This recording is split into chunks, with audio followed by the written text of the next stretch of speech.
जी से अमोल जी, एक बार जरा आप ये सीएट का शेयर देखेंगे। सीएट, इस शेयर में कितना और दम लगता है आपको, जरा चेक करना। सीएट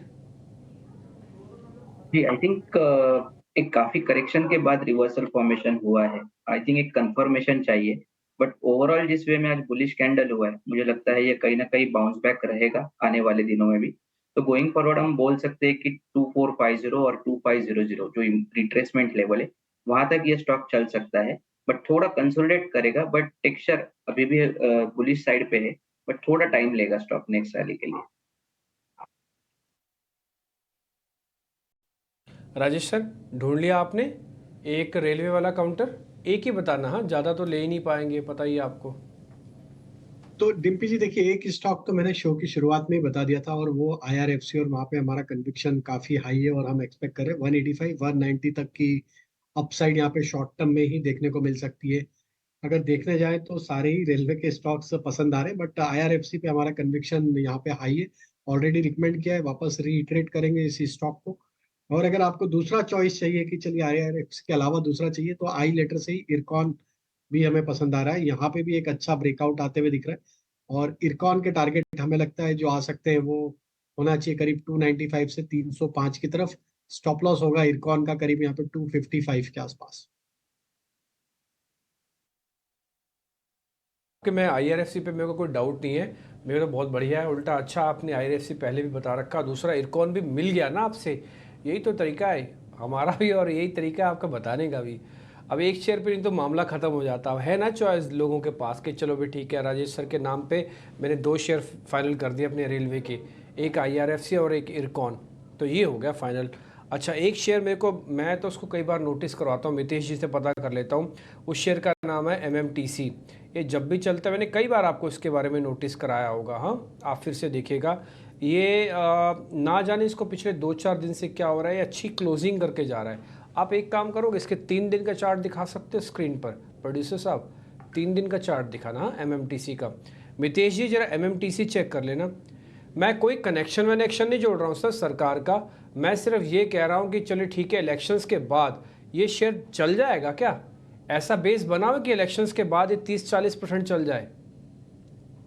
देखिए डिम्पी जी, इसमें वीकली चार्ट के ऊपर एक बहुत ही स्ट्रॉन्ग और डबल टॉप फॉर्मेशन और रेजिस्टेंस है 80 रुपीज 60 पैसे के ऊपर, और दूसरा जो है वो 80 रुपीज 95 पैसे के ऊपर। तो हमारे हिसाब से जब तक 81 का लेवल क्लोजिंग बेसिस के ऊपर क्रॉस नहीं होता, तब तक ये स्टॉक्स में एक एक्स्ट्रा ऑर्डिनरी मूव नहीं आएगा।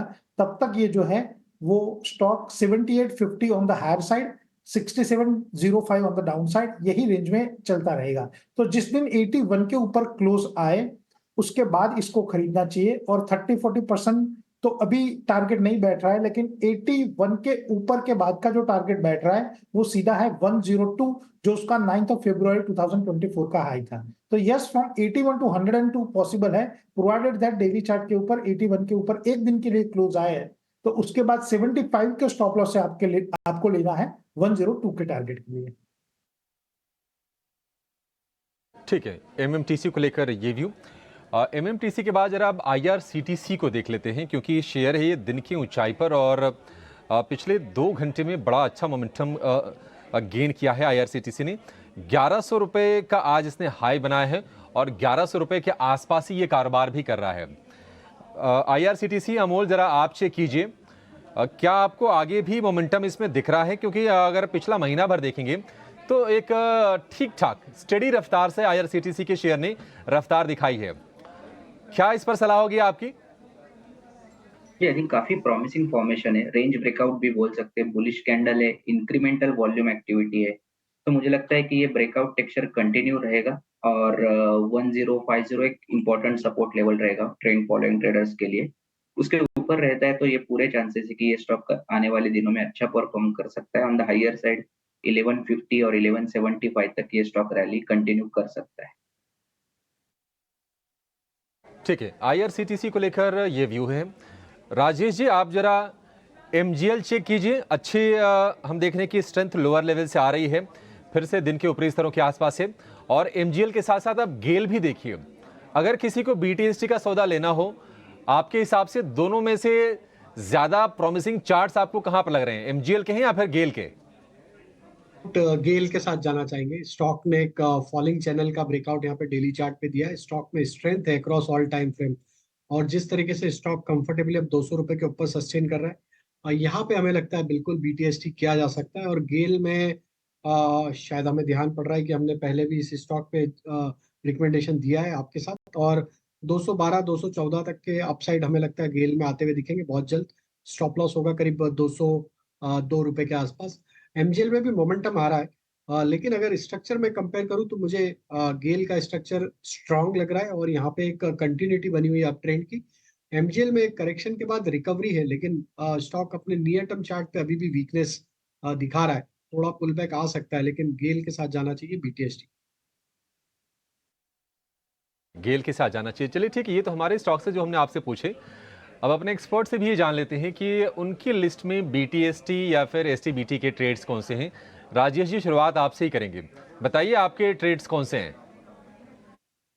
तो देखिए, पहला स्टॉक तो टीवीएस मोटर ही नजर में आ रहा है। जिस तरीके का ब्रेकआउट हुआ, यहाँ पे एक inverse head and shoulder sort of formation बना है, और उसका ब्रेकआउट डेली चार्ट पे आते हुए दिख रहा है। यहाँ पे हम एक्सपेक्ट कर रहे हैं ये मोमेंटम 2250 2260 की तरफ बढ़ते हुए दिख सकता है। स्टॉप लॉस होना चाहिए करीब 2165 के आसपास।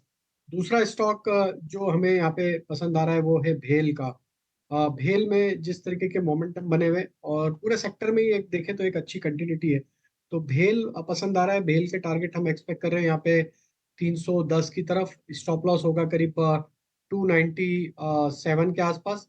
और जो तीसरा स्टॉक हमें पसंद आ रहा है वो है एपीएल अपोलो का। एपीएल अपोलो में भी देखें तो एक स्ट्रॉन्ग ब्रेकआउट यहाँ पे आते हुए दिखा है, और जिस तरीके से स्टॉक के डेली वीकली टाइम फ्रेम पे स्ट्रक्चर बने हुए, यहाँ पे हमें लगता है ये मोमेंटम 1740 1750 की तरफ बढ़ते हुए दिख सकता है। एपीएल अपोलो पे बाय करने की सलाह है। स्टॉप लॉस होगा करीब 1665 के आसपास। राजेश जी, मैं चील पूछने ही वाला था, लेकिन फिर सोचा कि अच्छा चलिए ठीक है, आप पर छोड़ देता हूँ, शायद आपकी लिस्ट में आ जाए। और देखिए क्या संजोग है कि आपने इसको शामिल कर भी लिया।